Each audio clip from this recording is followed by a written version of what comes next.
Hey guys! Welcome back to Let's Play Xenosaga Episode 1. Last time, we took control of our new party, including the Little Master. This time, we're going to explore into everybody's room and steal things from them, including a U-TIC card, which we'll be making use of later.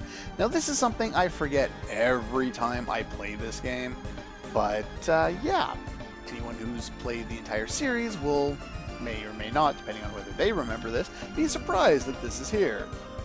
Yes, they're talking about some sort of robot named Telos. I'm not going to say we're going to meet Telos, but she might be on the cover of the third game disc. Or at least the box art. Anyway, enough of that. Let's continue exploring down here. I think we got one more door here. Let's go through this door. In here, we have a shiny thing, so let's pick up the shiny thing. This is keycard number 3. It's not it's not a single card that we need for both spots we saw last time, but this will be Commander Margulis's room. Can I talk to anything in here? I don't think I can sleep in any of these beds either. Well, that's unfortunate. Well, things will change. Throw on fast forward there. Pretty much now. Now, we've seen these guys before. These guys showed up quite a bit before. They've got, I think, about 140, 150 HP. Junior cannot take them down with one go, neither can you. So we're just going to hold on.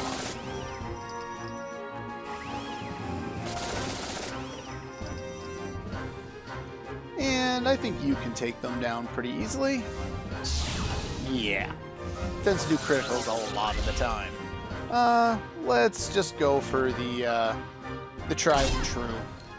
His pierce attacks don't do too well against machine types for the most part, but I think I misspokenly called this beam last time. It's actually spirit, which we don't know a whole lot about.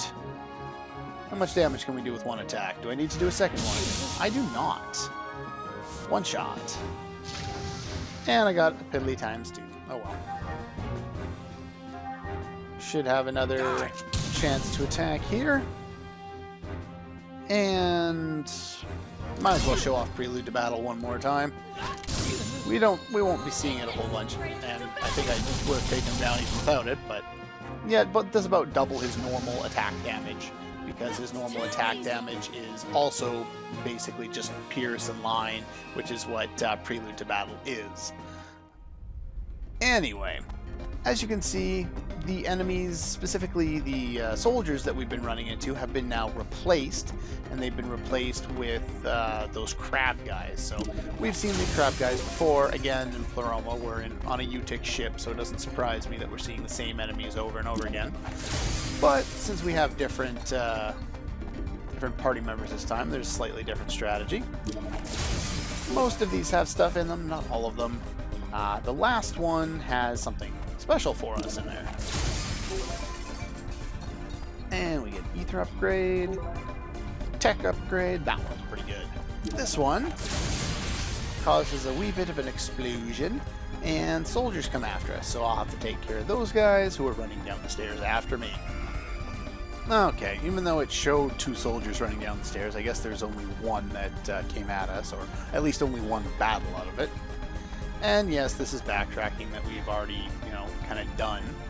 But I believe it's this door. No, not that door. We want to go up this door in order to get back to the other area. However, if we go over here, not only will there be crabs to fight, but there's some other stuff to do. Alright, took care of the 2 crab battles there. Now, before you move on, you will want to go over here. Don't try opening the door directly. You have to approach the key slot first. But this is where the U-TIC card goes. And if I could move, thank you, I would like to move so I could go in here. In here, we get a treasure chest containing Decoder 16. I don't believe we have the door for that yet, though we might, because I don't remember these things. Let's take a look here. 16. We do. Where is it? On the Woglinde. We'll have to do that as soon as we get access to the, oh, whatever it is, that thing.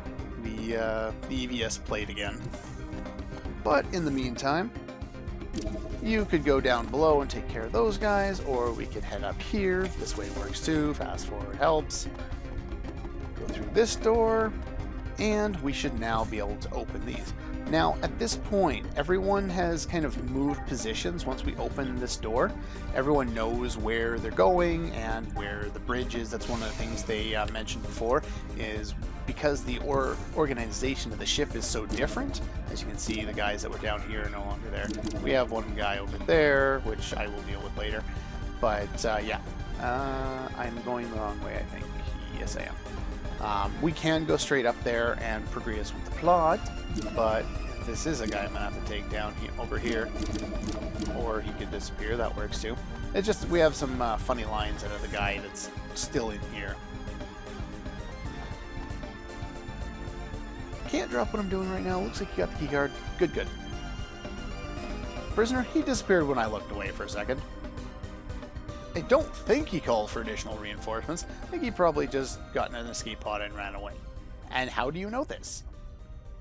Currently reporting that you're heading to the bridge, even though you're here talking to me. You know where the bridge is, right? Go to the room, and blah blah, we know where the bridge is. That's fine. That's true. I'm sorry I do not have the time to turn around. It's just funny that he's sitting there doing nothing. Now, if I'm close to level, I will do a little bit of off-screen battling. I'm close enough that I think that's worthwhile doing. I'll fight a bunch of guys, and then I will meet you back right about here-ish. Okay, we're back. Now, I just did enough to level up Junior. The other two really don't matter, even though they're super close to gaining level. Don't worry about it. The level that I did get really doesn't mean a whole lot anyway. I just did it because it wasn't too far off. And because, can I take a look at his tech points? Yeah, his tech points, even now, are still below pretty much everyone, I think, except maybe Chaos, as far as the characters that I've been able to use so far. So yeah, I definitely wanted to get him a little caught up, just to make life easier when we finally gain access to his techs. There we go. Oh, right, I wanted to make one little change. Came for the mainframe.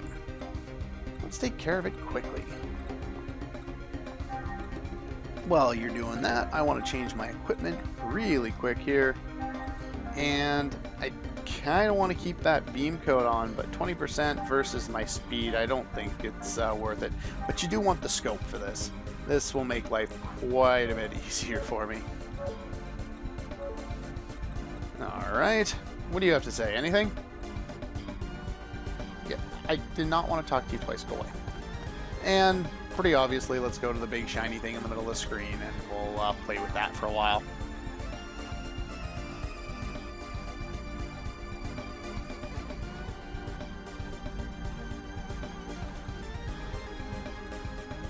Alright. Thought the cutscene started already, but I guess not. Don't touch it yet. Sure, we can figure this out.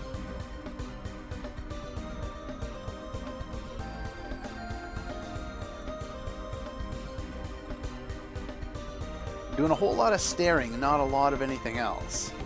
So she's confused as I am, isn't she? Wouldn't be the first time. Might take a little while, but I can figure it out. Anyway, let's touch the thing that we weren't supposed to. It looks like there's something there. And that looks like a big gun on the front of it. And yeah, we had a cloaked enemy. Told you not to touch it. What are we going to do now? Well, the same thing we always do. Beat up giant mechs.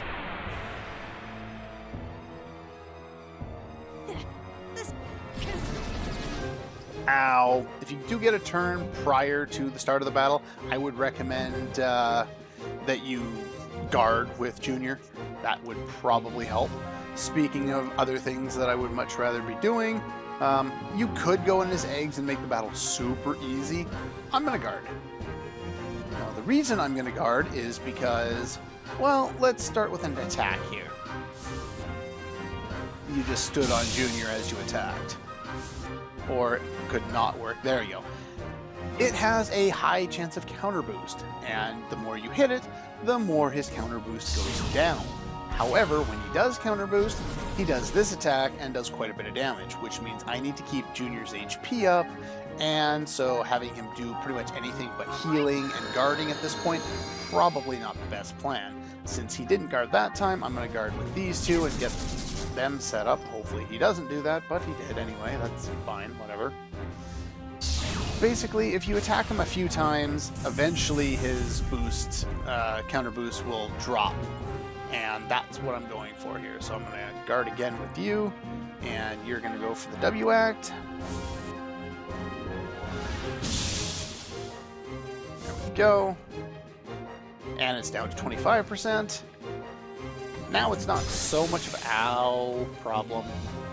But yeah, if you notice his HP there, because I put the scope on specifically for this fight, yeah, you don't want to kill him before too long. Junior can do a decent amount of damage himself, but I think I need to have him heal at this point. I've seen strategies suggest that you put a little bit of effort into boosting him up. If you take a look at Junior's ethers, he's got some ethers to increase his physical attack and some other stuff. Now, is that enough to take down his counter boost? It is not.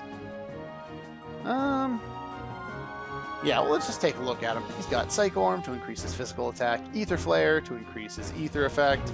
This is only on himself, by the way. That one can be used on anyone. And Dandyism Revive when female character is behind him. Something I don't think I've ever used in any of the times I've played this game. And I think I've played it like 3 times now. So we're going to avoid that, and I'm going to guard. And I'm going to have you guard.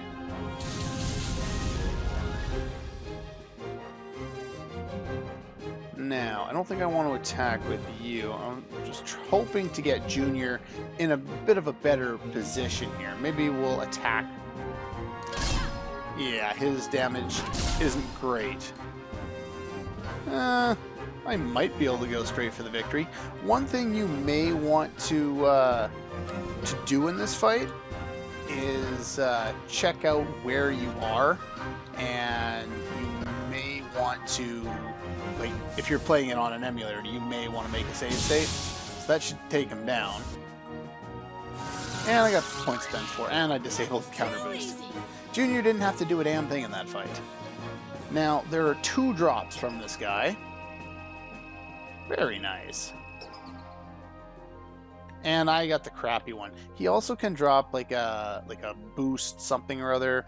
Basically what it does is it's a mech item that enables boost in your mechs, which you normally don't have access to. If you get that, consider yourself lucky. It sells for about 2,000 gold. So I don't really care. I got the extra points. I'll take the points over that any day. But anyway. Let's continue with the cutscene. Not a really difficult boss. We hacked into the enemy mainframe. Okay, so now what?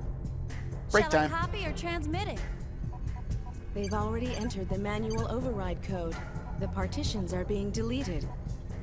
Hurry up and start your transmission. Roger. You just clear your head out and wait for me.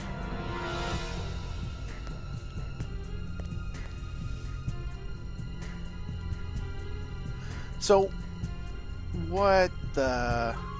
Well, I guess she's not human. I tell ya, being able to interlink with your sister has got to be real convenient. I wouldn't say that. She has so many random thoughts. I can't help it. We're humans, not realians. Okay, she is a human. You can telepathically talk to the Kaiser, right, little master? That sounds a lot more convenient to me. You don't need this annoying contraption either. Not really. I have to constantly make sure I watch what I'm thinking. Or else I start sending thoughts I don't want to send. That the does whole sound thing's dangerous. just as tiring as hell. It'd be easier just to write him a letter. Oh, I didn't know it was like that. Yep, that's how it is. Quick dodging there, buddy. Well done. I think he's watched one too many westerns. You okay, Mary? Yeah, I'm all right, but look what you did. Oh. I'm sorry to say that all data from the enemy mainframe has been lost. Oh. Oops. Oops. That's It's it? because of all those cheesy action flicks you keep on watching. They've launched a lifeboat. Shall we pursue? Nah, no need to pursue them that far. We just need to know where they're headed. Place a trace request with the UMN Administration Bureau. Let's head back. Hurry up with the retrieval preparations on board the Durandal. All hands, check your equipment. Don't leave any evidence behind. Amazing. I can't believe how much his personality changes when he's holding a gun. A lust for conquest and absolute power, and the desire to have a really big gun. I suppose that'd be the standard explanation. You don't hold back, do you, Shelley? Although, in Little Master's case, it's probably just a complex about his height. Probably, but I think Little Master's plenty attractive just the way he is. True. Mary, we'll be leaving in 2 minutes. Hurry back, okay? Roger. I don't think they're biological sisters. It does mention It's a in the shame. database Little Master some doesn't additional have any information choice in the about them. matter but to stay that size. Oh, why not? Do you have some kind of dwarfism or something? Not exactly, but they'll explain more about it later. Just as with Ziggy and Momo, who seem to have nothing to do with the other characters, we're going to at least see some more of them. Ah, Oh, I thought Commander Cherenkov was here with you. What's the matter? no, he's too busy sending Well, encoded he messages. skipped dinner again, so I've been looking for him. Did you check outside? He mentioned something about finding a charter flight. Wait a minute. Wearing that uniform? Yeah. Oh, that's bad. Why is that? This area was abandoned by the government and never properly restored after the war. The people here haven't forgotten how violent the military was, though. It's no place for a soldier to be wandering around.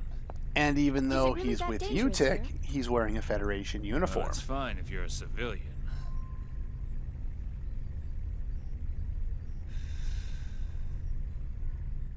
That's not good. Oh boy. Well, I know what the next thing we gotta do is. We gotta go pull his ass out of the fire, since apparently that's what we do around here.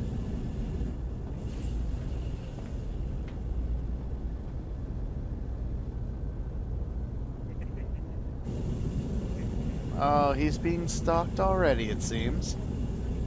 Yep, everyone's warming up for the assault.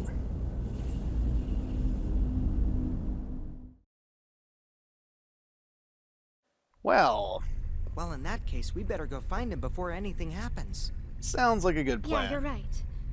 I'll go get Ziggy. He'll probably come in handy at a time like this. No doubt. All right. I'll go with Alan then. He doesn't look very useful, though. Yeah. Of course, that's like a Japanese thing. It's like one of their problems. I'm not sure if it's in the West as well, but I know I hear about it in anime a lot. When someone's talking about you, they sneeze. I'm not sure where that saying originated, but hurry up and go find the moron. He is a wee bit crazy. Let's talk to you real quick. Wandering around cabin 1. Well, we might as well go do that, but first, email. Let's read this one. Something, something, something. New tech attack for KOS-MOS, our drill. This is how we're going to gain KOS-MOS's text throughout the game, is they get sent to us via email. And so yeah, there's a bunch of things. Basically, we need a little more firepower to take down the Gnosis as they get higher and higher battle capacities, and so having a more powerful KOS-MOS could never hurt. Of course, that could never hurt at any point in time, but we need to set this in order to use it, of course, just like you would expect. Anyway, before we go doing too much else, do we have KOS-MOS with us? We do not. Okay, I'm going to throw some of my equipment back on, even though I no longer have oh, whatever it was. No. There we go. So you still have stuff on, so that's fine. I don't have the speed ring anymore, which I would prefer to have on Ziggy in this situation, but looks like that's not going to happen, so I'm just going to give you a purple ring. And do I want to give you something else? No, I think we're pretty well good for the moment. And you're pretty much good there too. Think I should be able to set up a skill for you there. Yes. So let's extract the status protecting ones, because those will be helpful to have on right now. Do note that all of the +2 things that we've been getting, we can extract all of them, at least the ones that are level 1 right now, and we can set those as well. I'll work on those later on. The status protection ones are of more importance to me right now, and we do need to rest before we get out of here. We're a little low on HP and all that jazz. But that's all the time I have for this episode of Let's Play Xenosaga Episode 1. Next time, we are going to go find Mr. Ziggy, and then go save Commander Trenkov. Even though, as the player, we know he's not really on the same level with the rest of them. Anyway, that's all for this one, and I'll see you guys next time.